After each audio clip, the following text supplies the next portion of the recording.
আসসালামু আলাইকুম everyone, welcome to মাফি আসওয়াল। তো অনেক দিন যাবো তোমাদের সাথে কোনো ব্লগ শেয়ার করা হয়নি। তো রিসেন্টলি আমি এই ব্লগটা এডিট করেছি, তো ভাবলাম আপলোড করে দিই। তো ওই দিন ফ্যামিলির সবাইকে নিয়ে বাইরে খেতে চলে গিয়েছিলাম একটু সেজে গুজে। তো উম, আমরা গিয়েছি আমার মোস্ট ফেভারিট একটা প্লেস, সেটা হলো স্টার লঞ্চ, যেটার খাবার অ্যান্ড ডেকোরেশন লাইফ সেটা আমার খুব ভালো লাগে। সবচেয়ে বেশি যেটা ভালো লাগে ওটা হলো খাবারের কোয়ান্টিটি খুব ভালো, রিজনেবল প্রাইসে পাওয়া যায়। দেন আমি একটু রিল্যাক্স করতেছিলাম, আশেপাশে দেখতেছিলাম, মানুষের ভিড় কম ছিল। দেন খাবারটা অর্ডার দিয়ে আমরা চলে যাই কিছু পিকচার্স অ্যান্ড ভিডিও করতে। আমার ড্রেসটাকে আমাকে কেমন লাগছে একটু জানিও। দেন সবাই আর কারা কারা আমাকে ভালোবাসো এটাও বলো। আর ভালো না বাসলেও সমস্যা নাই, আমি নিজেকে খুব ভালোবাসি, নিজেকে আমি ভাবি যে আমি অলওয়েজ সুন্দর। ঠিক আছে, আমাকে অনেক সুন্দর লাগে। এনিওয়ে, আমি যেমন তেমনই সুন্দর। তার মাঝে আমাদের খাবারটা চলে আসে ভিডিও আর ছবি তোলার শেষে।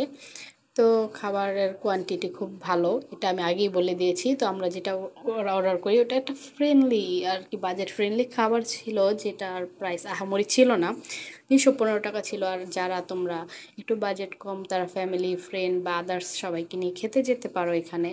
খাবারটা আসলেই ইয়ামি ছিল। দেখে আমার খিদে লেগে গেছে, আবার মন চাচ্ছে যাতে। তো বোন খাচ্ছিল, ওর তো অলওয়েজ এটার খাবার বেস্ট লাগে। দেন খাওয়া দাওয়া করতেছিলাম, গল্প করতেছিলাম। সবচেয়ে বাজে যেটা আমার লাগে সেটা হলো সালাদ। সালাদ আমার খেতে একদম ভাল লাগে না, তোমাদের কেমন লাগে জানি না, তোমরা কমেন্ট করে জানিও। আসলে আমার খেতে ভাল লাগে না, যেটা ভাল লাগে না সেটা ভাল লাগে নাই। তো খাওয়া দাওয়া শেষ, অ্যান্ড এখন খাবো আমি আসলে চিকেন ফ্রাইটা।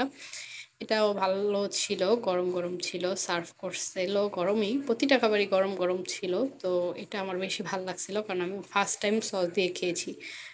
দেন বোন দেখেন, ওর কাজ দেখেন, কাঁটা চামচ দিয়ে কে খায় রে বাবা, হাত দিয়ে খা, হাত দিয়ে খা, বাঙালি হাত দিয়ে খাবে।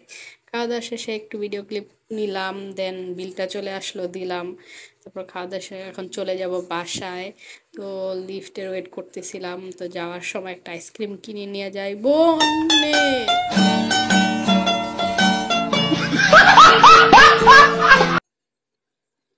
আসলে ও সবসময় এই কাজটা করে, কোথাও না কোথাও গেলে কিছু না কিছু একটা করবে। ও ভাবতেছিল যে উপরে এটা ফালাবে কেন, এটাও চেটে পুটে একদম খায় ফেলে। যতই হোক টাকা দিয়ে কিনেছে, ওয়েস্ট করা যাবে না।